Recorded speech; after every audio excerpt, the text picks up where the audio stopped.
Baik, hadis bunyi auzubillahi minasyaitonir rajim, ya ibadi innakum lan tablughu dhurri fatadurruni wa lan tablughu naf'i fatanfa'uni.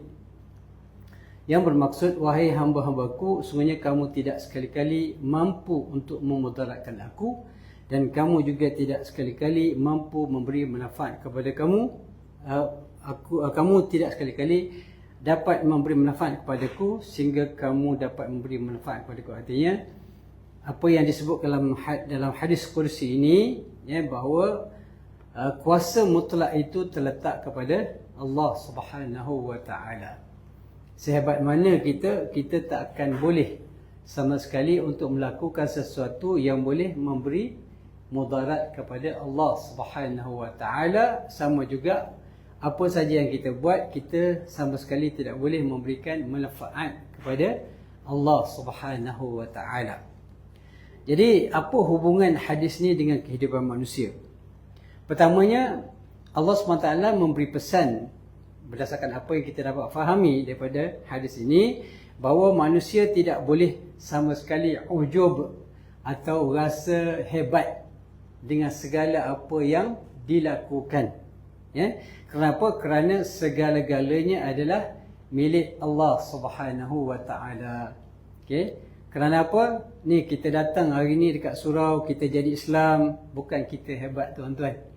Bukan kita yang hebat. Bukanlah kerana kita ni banyak mengkaji, bukanlah kerana kita ni banyak melakukan benda-benda kebaikan sehingga Allah Taala berikan hidayah kepada kita, tak. Semuanya hidayah diberi oleh Allah SWT tanpa memerlukan apa pun sebenarnya usaha daripada makhluk. Semuanya itu adalah milik Allah Subhanahu wa taala. Apa yang ada semuanya. Kita datang solat. Solat juga tu, ya, bukanlah kita punya hebat, tuan-tuan. Ya, kadang-kadang kita bangun solat malam. Kadang-kadang orang suka tahajud, ya, suka solat sunat. Alhamdulillah. Jangan sekali-kali, ya, kita rasa, oh, aku ni hebat. Aku ni kuat iman. Aku ni lah ahli syurga. Jangan, tuan-tuan. Sebab semuanya adalah kehendak dan izin Allah Subhanahu wa taala. Ya, kadang-kadang ada orang yang kita sangat kagumi. Sangat kagumi kenapa? Kerana usaha dakwahnya sangat luar biasa. Ada orang yang sanggup keluarkan wang ringgit, ribu-ribu ringgit, tuan-tuan, untuk pergi berdakwah. Alhamdulillah. Satu perkara yang baik.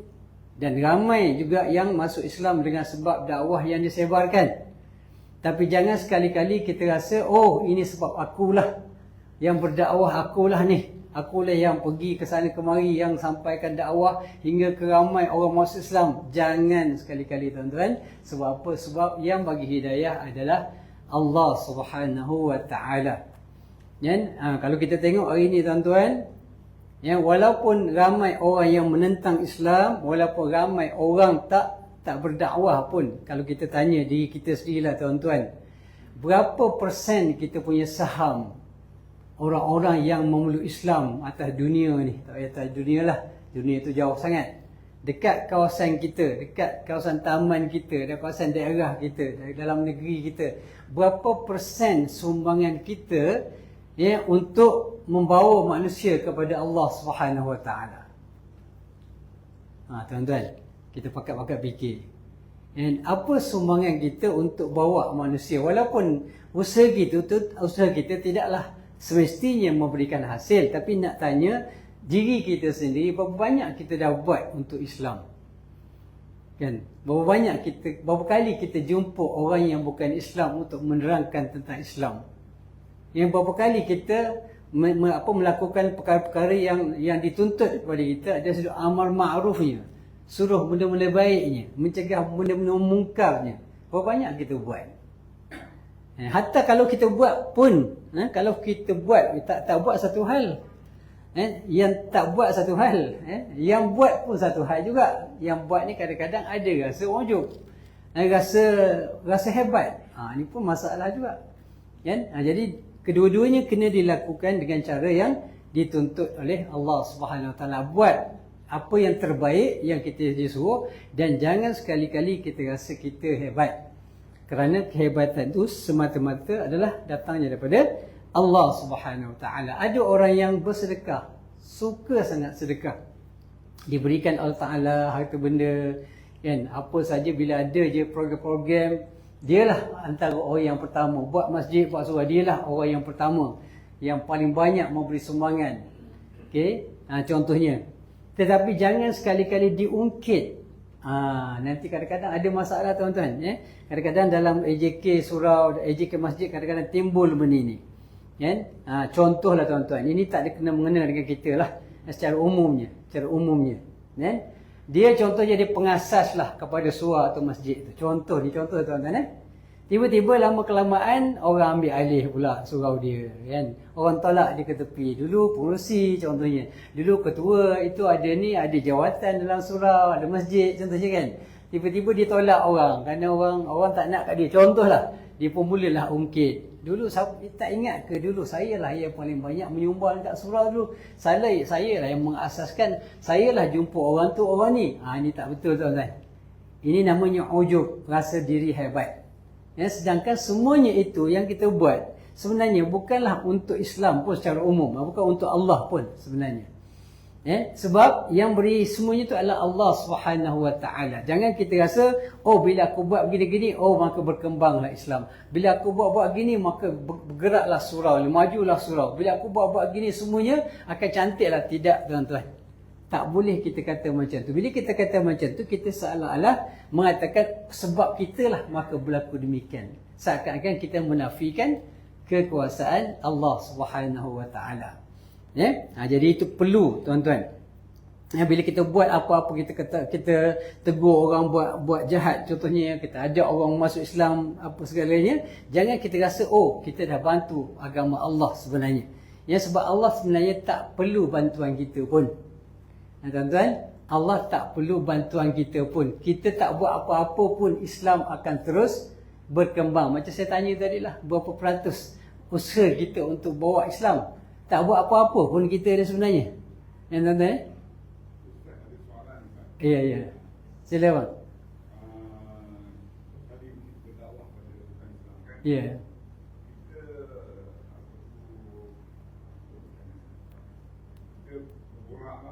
Ya. Okey. Memang tak ada niat nak dakwah. Benda tu umum, benda baik manusia. Ya.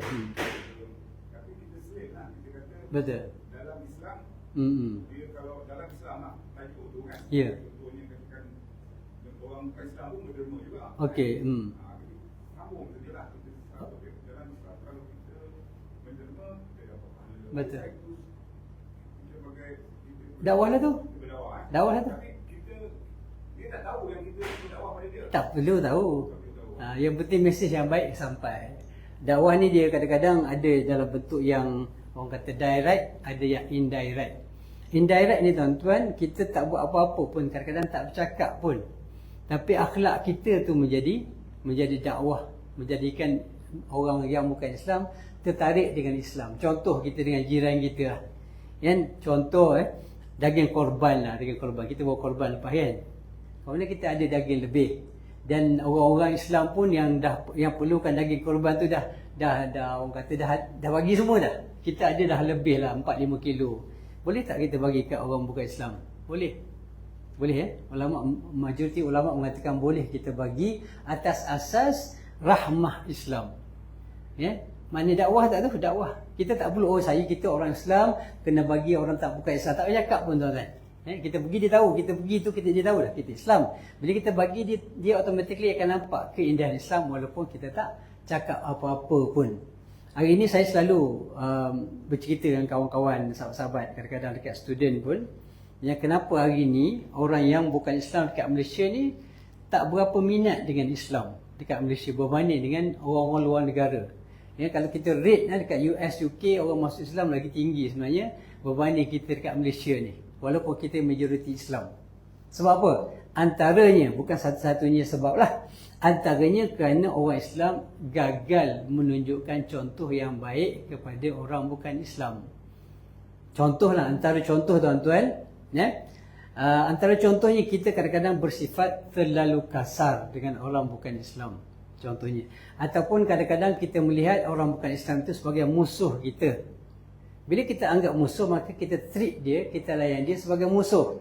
Kita akan benci dia, kita akan cari jalan macam mana nak orang kata kalau boleh nak halau mereka daripada Malaysia. Itu ada sebahagian ada orang yang demikian. Sedangkan Islam tak ajar kita macam tu. Contoh, Islam tak ajar kita secara kasar. Islam meletakkan orang yang bukan Islam ni disebut sebagai mad'u. Orang yang wajib disampaikan dakwah kepada mereka. So bila kita letak mereka sebagai mad'u, orang yang wajib disampaikan dakwah, sikap kita pada mereka berbeza. Tapi kalau kita melihat mereka sebagai musuh, kita benci lah. Bila benci boleh dekat tak? Orang benci tak boleh dekat. Kalau kita benci dengan dia, boleh tak kita pergi nak borak nak ajak Islam? Tak akan sampai. Dan bila kita benci kepada dia, dia akan benci balik ke kita. Bila benci dekat kita balik, kita boleh nak sampai dakwah? Tak boleh, tuan-tuan. Jadi dakwah ni kata orang yang menyebarkan dakwah lah. Mana orang kata otak-otai dakwah. Kalau di Mesir, mereka menyebutkan apa? Ad-da'wah hub. Dakwah itu berasaskan kepada kasih sayang. Dakwah adalah berasaskan kepada kasih sayang. Orang lebih mudah untuk terima dakwah kita kalau kita tegur dia dengan baik, dengan rasa penuh kasih sayang. Tapi kalau kita buat kasar, maka orang akan lari daripada kita. Dan Allah SWT pun menegur Nabi SAW. Walau kunta faddan ghalidhal qalb lam faddu min hawlik. Kalau kamu bersifat ganas, kasar dengan manusia, maka manusia akan lari daripada kamu. Sebab tu Nabi cara berdakwah sangat lembut. Sangat lembut, sangat berhikmah. Jadi itu kaedah dia. Baik, kembali kepada apa yang kita bincang tadi. Terima kasih soalan. Baik, jadi saya sebutkan tadi bahawa Allah sebenarnya tidak perlukan kita. Allah tidak perlukan kita. Yang perlu adalah kita perlukan rahmat Allah Subhanahu Wa Taala.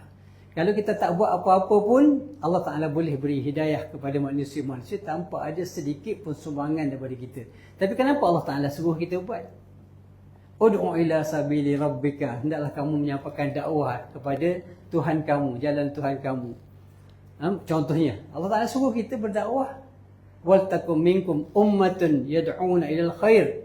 Kata Allah Taala suruh ada di kalangan kamu yang berdakwah kepada benda yang baik. Kenapa Allah Taala suruh? Allah Taala suruh tu bukan Allah Taala nak bantuan kita. Allah Taala suruh kerana kebajikan, kebaikan, pahala, ganjaran akan dapat dekat kita. Jadi Allah Taala bukan nak perlukan bantuan kita, tak, tuan-tuan. Allah Taala suruh, Allah Taala macam create benda-benda yang baik untuk kita manusia amal, supaya dia punya kebaikan itu akan kembali balik kepada kita manusia. Bila orang banyak berdakwah, Nabi kata apa? Ad-dalu 'alal khair kafa'ilihi. Orang yang tunjuk orang buat baik, maka pahala dia sama macam orang tu buat pahala. Orang buat amalan. Kita ajak orang pergi solat. Dia solat, kita solat. Kita dapat pahala, dia dapat pahala. Tapi oleh kerana kita ajak dia, kita dapat pahala ganjaran berganda. Sebab kita yang menjadi punca kepada dia datang. Tapi adakah Allah Ta'ala perlukan kita? Allah Ta'ala tak perlu kita, tuan-tuan. Jadi kita buat ni hanya semata-mata untuk diri kita. Kita solat untuk Allah ke? Tak. Kita solat bukan untuk Allah. Allah tak perlu pun kita solat. Allah suruh, ya. Kenapa Allah Ta'ala suruh? Kerana kebaikan tu kembali kepada kita. Allah Ta'ala nak selamatkan kita. Allah Ta'ala suruh kita buat gini. Allah Ta'ala suruh kita taat kepada dia. Kenapa? Allah perlu tak kita taat kepada dia? Tak perlu. Allah tak perlu pun. Hatta kalau seluruh manusia ni kufur pada Allah Ta'ala, kuasa Allah tetap sama. Tak berubah. Tak bertambah, tak berkurang. Kalau semua orang menjadi beriman pun sama juga. Tak menambah maknanya kekuasaan Allah Ta'ala, keesaan Allah Ta'ala. Jadi apa saja yang kita buat ya tuan-tuan, adalah semata-mata untuk diri kita. Untuk diri kita. Sebab itulah, bila kita buat sesuatu, janganlah kita rasa, oh kita dah buat sesuatu untuk agama Allah. Betul, itu sumbangan kita. Tapi jangan kita rasa bangga. Kita bersyukur, boleh. Alhamdulillah ya Allah. Dalam hati kita. Bukan kita rasa kita bagus. Kita tak perlu nak sebar-sebar kepada orang lain. Mengatakan, oh hari ni Alhamdulillah, saya dah masukkan 10 orang dalam Islam. Alhamdulillah. Dari sudut zahir nampak macam tak apa. Tapi kita bimbang, kita rasa bila kita sebut macam tu, seolah-olah mereka tu masuk Islam kerana kita. Itu masalah, tuan-tuan. Tapi kalau kita rasa bersyukur, ya Allah, kita duduk diam-diam, malam-malam bangun, ya Allah, syukur, ya Allah, Kau berikan, dorongkanlah aku, berikan kekuatan pada aku, bagi ilham pada aku untuk bercakap. Akhirnya dengan izin-Mu, kita letak dengan izin-Mu, mereka telah memeluk Islam. Maka ya Allah, terimalah amalan aku dan berilah ganjaran terbaik pada aku. Itu tak apa, tuan-tuan. Jadi kita kena jaga betul-betul. Sebab dalam Al-Quran Allah SWT menyebutkan, ini kisah yang mana berlaku pada Nabi sallallahu alaihi wasallam, ya Allah Taala berfirman dalam surah Al-Hujurat, a'udzubillahi minasyaitonirrajim, yamunnuna 'alaika an aslamu qul la tamunnu 'alayya islamakum balillahu yamunnu 'alaikum an hadakum lil imani in kuntum shadiqin. Sadaqallahul azim. Mereka menganggap mereka telah berbudi kepada kamu dengan keislaman mereka. Ini Allah Ta'ala tegur, ada seorang, ada sebahagian daripada orang Arab Badui ni, dia peluk Islam. So bila peluk Islam tu, dia rasa dia bagus. Dia rasa, oh, kamilah yang terbaik. Dia macam tu. Dia rasa, oh, kami dah Islam. Kami dah tak kacau kamu. Tak macam orang lain tu. Mana kami ni hebat. Macam tu. Dia rasa. Bila dia beriman, orang Badui ni, dia rasa dia hebat. Berbanding dengan orang lain. Jadi Allah Ta'ala tegur dalam Al-Quran ini. Maka katakanlah, janganlah kamu menganggap keislaman kamu itu sebagai satu budi kepada aku. Jadi bukanlah maknanya bila orang tu Islam, maka dia telah berbudi kepada Nabi Muhammad. Seakan-akan dia dah buat baik kepada Nabi Muhammad. Belum. Tidak. Dia masuk Islam adalah kerana untuk diri dia sendiri. Dan Islam dia itu kerana diberi hidayah oleh Allah Subhanahu Wa Taala, dan tak boleh dirasa bila kita dah Islam, maka kita telah membantu mengembangkan Islam. Tidak, tuan-tuan. Tidak. Bahkan Allah lah yang melimpahkan nikmat kepadamu kerana Dia telah memberi petunjuk kepada kamu jalan iman jika kamu berada di pihak yang benar. Jadi bila kita masuk Islam, dia adalah kurniaan Allah Subhanahu Taala pada kita, Allah Subhanahu Taala pada kita, dan kita perlu bersyukurlah. Kita perlu bersyukur tentang apa yang telah diberikan oleh Allah Subhanahu Wa Taala. Imam At-Tabari menjelaskan bahawa ayat ini diturunkan mengenai sebahagian orang Badui yang saya sebutkan tadi, memeluk Islam. Mereka merasakan telah berjasa kepada Rasulullah dan negara Islam kerana tidak memerangi baginda. Bila dia masuk Islam, dia rasa dia baik lah. Oh, bagus. Tengok Nabi, tengok kami tak lawan kamu. Kami dah masuk Islam. Oh, kami maksudkan, oh dah berjasa lah pada Islam ni. Dia rasa macam tu. Tak boleh, tuan-tuan. Macam tu pun tak boleh. Walaupun pada zahirnya nampak macam betul lah. Bila masuk Islam, dia tak lawan lagi Nabi, maka seakan-akan nampak macam mereka membantu Nabi lah. Tapi Allah Ta'ala kata tak. Yang beri hidayah itu aku, kata Allah. Yang Allah bagi hidayah itu adalah aku. Kamu masuk Islam, kita masuk Islam bagi aku, kata Allah, tak ada masalah pun. Tapi aku bagi kamu hidayah supaya kamu dapat Islam, dan kamu tak ada apa-apa sumbangan pun pada Nabi dengan masuknya kamu dalam Islam. Sebab apa? Semuanya adalah datang daripada Allah Subhanahu Wa Taala. Dia rasa hebat. Baik. Imam Ibn Katsir mengatakan bahawa Allah mengingatkan bahawa hidayah kepada Islam adalah kurniaan Allah semata-mata, dan seseorang tidak boleh berbangga dengan amalannya sehingga dia merasa bahawa dia telah berjasa kepada agama. Jadi macam saya sebutkan tadi lah. Jadi bila kita dapat iman, kita dapat jadi Islam, maka kita bersyukur pada Allah. Dan kita tak rasa kita ni baik, kita tak rasa kita ni hebat, tak. Yang memberikan kehebatan kepada kita adalah Allah Subhanahu Wa Taala. Kerana hidayah itu adalah milik Allah Subhanahu Wa Taala semata-mata. Dan Allah Ta'ala boleh bagi hidayah tu pada siapa yang dia mahu. Dan kita ni bersyukurlah kita pada Allah Ta'ala kerana Allah Ta'ala bagi kita, pilih kita, walaupun kita tak pernah minta pun jadi Islam, tuan-tuan. Pernah tak kita minta jadi Islam? Tak, tuan-tuan. Kita lahir terus jadi Islam. Allah Ta'ala dah bagi hadiah istimewa kepada kita sebab kebetulannya mak ayah kita dah Islam. Lahir je terus jadi Islam. Tak minta, tak ada usaha, tak ada apa pun kita buat. Allah Ta'ala bagi secara percuma. Tapi kalau kita tengok ramai orang yang di luar sana, tuan-tuan, mereka itu struggle, berjuang, orang kata bermati-matian untuk dapat Islam. Sebab itulah tidak hairan, saya selalu sebut juga benda ni, tuan-tuan, kita oleh kerana kita ni dapat Islam secara percuma, tanpa ada usaha, tanpa ada orang kata struggle apa, tak ada melalui kesusahan kepayahan, maka dia menjadikan kita kurang menghargai agama. Kurang menghargai agama kerana kita tak lalu kesusahan. Benda yang kita, kalau kita lalu kesusahan, kita akan sangat hargai, tuan-tuan. Samalah kalau dulu-dulu zaman kita budak-budak, tuan-tuan, orang tua susah, nak dapat duit, orang kata 50 sen tu bukan main, susah bekerja, kita rasa sangat berharga duit tu bila kita dapat. Tapi kalau dapat duit percuma, dia tidak rasa kehebatan dia. Begitulah juga dengan agama ni, tuan-tuan. Kenapa kita tengok orang-orang yang bukan Islam, contohlah kita tengok yang famous kan ni, Cat Stevens, tuan-tuan, Yusuf Islam kan. Sampai sekarang bila masuk Islam, sampai sekarang dakwah seluruh dunia, tuan-tuan, dia sebarkan dengan Islam ni. Sebab apa? Sebab mereka hidup dalam keadaan tidak Islam. Bila hidup dalam keadaan tidak Islam, mereka lalui macam-macam, maknanya kerosakan. Mereka nampak mereka hidup dalam keadaan yang sangat teruk, tuan-tuan. Dengan perempuannya, dengan araknya, dengan dadahnya, dengan berbagai jenis kemaksiatan, dia macam tak ada apa, tak ada arah tujuan langsung kehidupan mereka. Nampak teruk sangat kehidupan mereka, tuan-tuan. Tapi bila jumpa Islam, nampak cantik Islam tu, jadi mereka mampu untuk membuat perbezaan. Betapa teruk kehidupan dulu dengan kehidupan dia bila masuk Islam. Jiwa dia akan jadi tenang, dia tahu matlamat kehidupan dia, yang nampak jelas mana tempat matlamat hidup dia, mana akhirnya menuju ke akhirat. So bila nampak Islam tu indah, Islam tu sangat cantik, kerana mereka sebelum Islam, kebanyakan orang bukan Islam ni, tuan-tuan, dia bukan macam kita, macam setengah orang kita kat Malaysia ni ada juga orang masuk Islam. Tapi bukan melalui kajian, bukan melalui kefahaman sebenar tentang Islam. Dia masuk Islam kenapa, tuan-tuan? Nak kahwin, betul. Sebab berkenan jumpa orang Melayu nak kahwin, dia kata kalau tak masuk Islam tak boleh kahwin.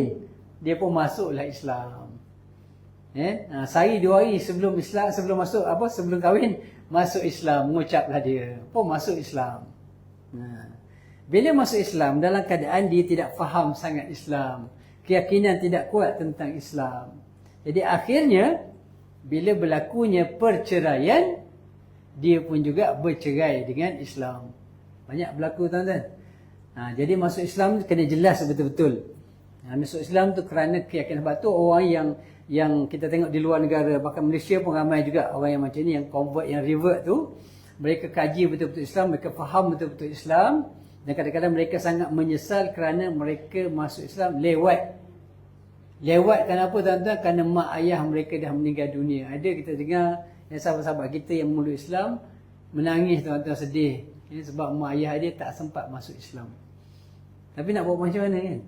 Dia dah masuk Islam terlewat. Kalau dia masuk Islam awal, mungkinlah dia boleh dakwah mak ayah dia supaya mak ayah dia masuk Islam. Tapi tak sempat, tuan-tuan. Sedih. Itulah kesedihan yang paling orang kata hebat lah yang dirasai oleh seorang anak bila dia Islam, tiba-tiba mak ayah dia mati dalam keadaan tak Islam, tak boleh diselamatkan, tuan-tuan. Sedangkan itu ayah, mak dia yang melahirkan dia.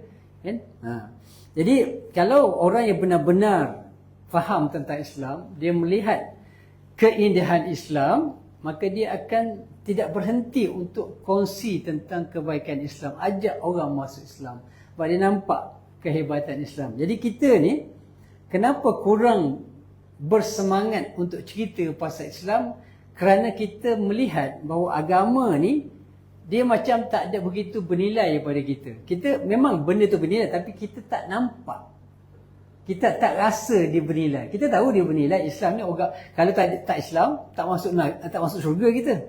Sebab Islam lah kita selamat, insya-Allah, daripada masuk neraka. Tapi kita tak sampai level yang kita rasa sungguh Islam ni satu benda yang sangat berharga, yang mesti dikongsikan kepada orang lain, supaya orang lain juga dapat rasa keislaman itu. Level kita tak sampai ke situ, tuan-tuan. Level kita belum sampai ke situ. Jadi kalau orang yang betul-betul level yang sampai ke situ, dia tak berhenti bercakap pasal Islam. Sebab tu kenapa? Kerana keyakinan dia sangat tinggi. Jadi walaupun bagaimanapun tuan-tuan, kita cubalah sedaya upaya, insya-Allah mudah-mudahan Allah Taala tak bebankan kita dengan beban yang kita tak mampu buatlah. Maknanya kita buat sekadar yang kita mampu. Ada peluang tuan-tuan, jelaskanlah tentang Islam, sebarkanlah keislaman, sebarlah akhlak-akhlak Islam kepada jiran-jiran kita khususnya kan, dan orang yang kita kenal, insya-Allah. Baik. Dalam tafsir Al-Qurtubi, Imam Al-Qurtubi menjelaskan bahawa ayat ini mengajar manusia supaya tidak mengungkit ibadah, sedekah, dakwah dan pengorbanan yang dilakukan. Okey, bila kita buat satu, sebab tu kalau boleh sebaik-baiknya, macam saya sebut tadilah, bila kita buat ibadah, seelok-eloknya kita tak perlulah nak cerita-cerita, nak hebah-hebahkan dengan orang lain. Sebab walaupun macam mana pun kita rasa kita ikhlas, syaitan akan datang juga untuk kacau kita supaya kita ada lintasan-lintasan niat-niat yang tidak baik, yang merosakkan amal-amal soleh yang kita buat. Jadi kita risau bila kita buat satu benda, kita rasa aku dah banyak berkorban untuk Islam. Ini kadang-kadang boleh berlaku tuan-tuan. Akulah yang membina surau ini dulu, akulah yang menyelamatkan perjuangan ini, contoh kalau kita dalam perjuangan contohnya. Jadi sebab itulah bila kita buat sesuatu benda tuan-tuan, maka kita kena pastikan kita sentiasa ikat, hubungkan amalan kita dengan Allah Subhanahu Wa Taala, bukan hanya dengan diri kita sendiri. Kita sentiasa bila kita solat, alhamdulillah ya Allah, terima kasih Allah Engkau berikan aku kekuatan untuk solat. Selepas solat berjemaah, alhamdulillah boleh duduk dalam majlis ilmu, ya Allah, alhamdulillah. Semuanya ini adalah rahmat daripada Allah Subhanahu Wa Taala. Baik, dalam tafsir As-Sa'di, Syekh Abdul Rahman As-Sa'di menjelaskan bahawa nikmat terbesar adalah nikmat iman. Itu nikmat yang paling besar, yang kadang-kadang macam saya sebut tadilah, dia besar tapi kita kadang-kadang tak rasa dia besar. Dia biasanya tuan-tuan, kalau benda tu besar, benda tu penting, biasanya kita automatically akan kongsi. Kalau benda hebat ni biasa, benda yang menggembirakan kita, benda yang menyeronokkan kita, benda yang berharga pada kita, jika berlaku sesuatu pada kita, kita biasanya akan kongsi. Tapi bila kita tak kongsi, artinya kita nampak benda tu tak begitu penting. Ni dia punya orang kata secara umumnya natijah dia. Sebab itulah kalau kita rasa agama ni penting, kita kena sebarkan agama kita dengan apa cara yang kita mampu. Sekarang ni tak ada orang tak mampu untuk sebarkan Islam, sebab semua orang ada handphone. Kalau kita tak boleh nak cerita sendiri, tak boleh nak ceramah sendiri, kita ambil lah mana-mana ceramah ustaz-ustaz kita yang ada, yang famous, kita share lah dekat Facebook kita, dekat TikTok kita. Itu sekurang-kurang yang boleh kita buat. Artinya, sekurang-kurangnya di depan Allah, ya Allah, aku ni tak ada ilmu agama, ya Allah. Aku ni dhaif, ya Allah. Aku banyak benda tak tahu, ya Allah. Aku nak berjumpa orang, aku tak sanggup, ya Allah. Yang aku mampu, aku share je apa yang ulama-ulama kata, ustaz-ustaz kata. Aku share, kongsi. Mudah-mudahan adalah sumbangan aku untuk Allah SWT, untuk agama Allah Ta'ala. Mudah-mudahan Allah Ta'ala terima perkongsian kita walaupun sedikit, tuan-tuan. Jangan sampai nanti Allah Ta'ala, apa sumbangan kamu kepada agama kau? Walaupun aku tak minta pun kamu buat sumbangan, tapi Allah Ta'ala nak tahu apa yang kita buat. Jadi nanti kita tak terjawab, tuan-tuan. Jadi nikmat iman adalah nikmat yang paling besar. Nikmat tidak ada yang lebih besar daripada nikmat keimanan. Manusia sering merasakan dirinya memberi sesuatu pada agama, sedangkan agama tidak memerlukan manusia. Sebaliknya manusia yang memerlukan agama untuk menyelamatkan dirinya di dunia dan akhirat. Agama ni tuan-tuan, bukan setakat hanya mengucap. Ni orang hari ni salah faham. Bila kata beragama, maknanya beragama tu bukan hanya memeluk Islam. Memeluk Islam itu asas. Tapi adakah cukup untuk memasukkan dia dalam syurga Allah Ta'ala dan menyelamatkan dia daripada azab neraka hanya dengan mengucap insya-Allah selamat?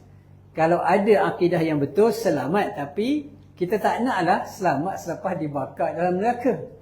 Kita nak selamat daripada awal. Kalau boleh nak masuk syurga tanpa hisap. Kita nak yang macam tu. Jadi tak cukup hanya bila kita beriman, bercakap beriman, sebab beriman cakap dia mudah tuan-tuan.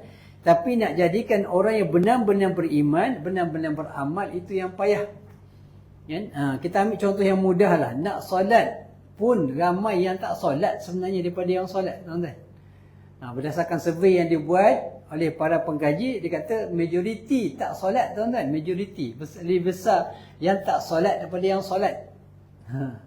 Yang solat jemaah lagi kecil lah dia punya percentage. Kita tengok. Bukan kita nak bangga tuan-tuan. Ini dibuat berdasarkan apa yang kita nampak depan mata kita. Di mana-mana pun kita pergi. Kalau surau dalam kawasan satu taman tu ada 400-500 orang, mungkin 2-3% je yang pergi surau.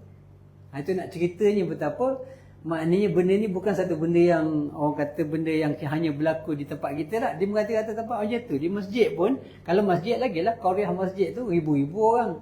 Yang pergi masjid berapa orang je. Yang pergi jemaat, bukan semua pergi jemaat tuan-tuan. Ada je yang tak pergi jemaat kan. Contoh. Jadi sebab itulah antara perkara yang patut kita orang kata usahakan adalah untuk kita sama-sama mengambil peluang untuk mendapatkan saham di akhirat dengan cara kita memastikan pertamanya keluarga kita, anak beranak kita solat, contohnya mana isteri kita solat, isteri kita jaga auratnya sebagainya. Sebab itu semua adalah pelengkap kepada agama. Tak cukup hanya menjadi Islam, tapi kena pastikan bahawa setiap apa yang kita lakukan itu bertepatan dengan apa yang telah ditetapkan oleh Allah Subhanahu Wa Taala. Baik, antara pengajaran yang dijelaskan oleh para ulama berdasarkan pada ayat Al-Quran yang kita baca tadi dan juga hadis yang kita baca, pertamanya adalah hidayah, seperti yang kita jelaskan, adalah nikmat Allah Taala kepada kita yang paling besar, yang paling wajib kita jaga. Yang wajib kita jaga, yang kita wajib syukuri kepada Allah SWT. Dan tidak ada siapa yang boleh mendakwa dirinya memperoleh iman kerana kebijaksanaan atau kehebatannya sendiri. Tak boleh tuan-tuan. Kita dapat iman, tak bolehlah kita kata, oh akulah yang hebat, akulah yang mencari kebenaran Islam, contohnya lah. Tak boleh.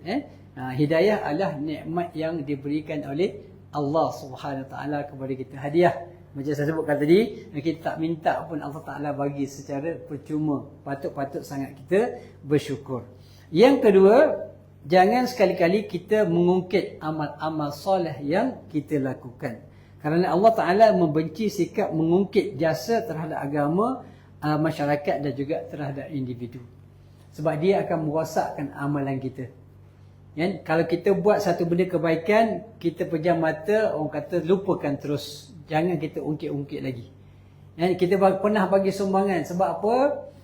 Orang yang mengungkit-ungkit ni disebut dalam Quran, maknanya dia seakan-akan dia akan menjadikan amalan itu akan dihapuskan pahalanya oleh Allah SWT.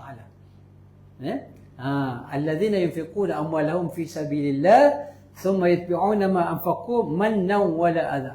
Maknanya orang yang dia memberikan infak di jalan Allah Ta'ala, kemudian dia ungkit-ungkitkan balik, maka Allah Ta'ala akan hapuskan dia punya pahalanya. Tak dapat ganjaran pahala. Jadi kita diam je. Bila kita buat baik, jangan kita tolong orang. Kadang-kadang tuan-tuan, ini kadang-kadang nature manusia lah. Kita biasanya bila kita bantu orang, kita nak something in return. Kita nak suatu imbuhan. Walaupun tidak imbuhan berbentuk duit, kita nak orang respect kita. Kita nak orang ingat jasa kita. Kita nak orang selalu sebut apa yang kita buat pada dia. Yang kalau boleh bila dalam majlis tu sebut dia nama kita. Kalau boleh macam tu. Itu nature manusia tuan-tuan. Tapi memang kalau ikut manusia tuan-tuan, memang dia seronok lah. Contoh tuan-tuan, saya rasa seronok bila contohnya jumpa anak-anak murid saya yang hebat. Antaranya murid yang hebat, paling hebat sekarang ni, Dr. Zulkifli lah. Dr. Zulkifli Hasan, Menteri Agama kita. Menteri Agama tu kebetulan dia anak murid saya. Masa dekat UIA. Jadi kita seronok tak tuan-tuan? Bila dia pergi dalam majlis, dia nampak kita, dia datang salam tuan-tuan. Oh, dia kata ni Tok Guru saya. Seronok tak tuan-tuan? Seronok. Seronok. Kan? Tapi kita sebenarnya tak boleh mengharapkan bila kita ajar anak murid kan dia nanti respect kita, dia datang. Kita tak boleh mengharapkan benda tu. Kan? Jadi kalau kita mengharapkan macam arti kita sudah tidak ikhlas kepada Allah Taala dalam memberi ilmu. Kita nak, dan ada juga orang kata, ustaz, pergilah jumpa anak murid, kok dapat apa nama kontrak-kontrak apa benda ke, kau dapat apa projek-projek apa ke kan. Ada kawan-kawan saja bergurau lah, kata tak payahlah, tak apalah kan.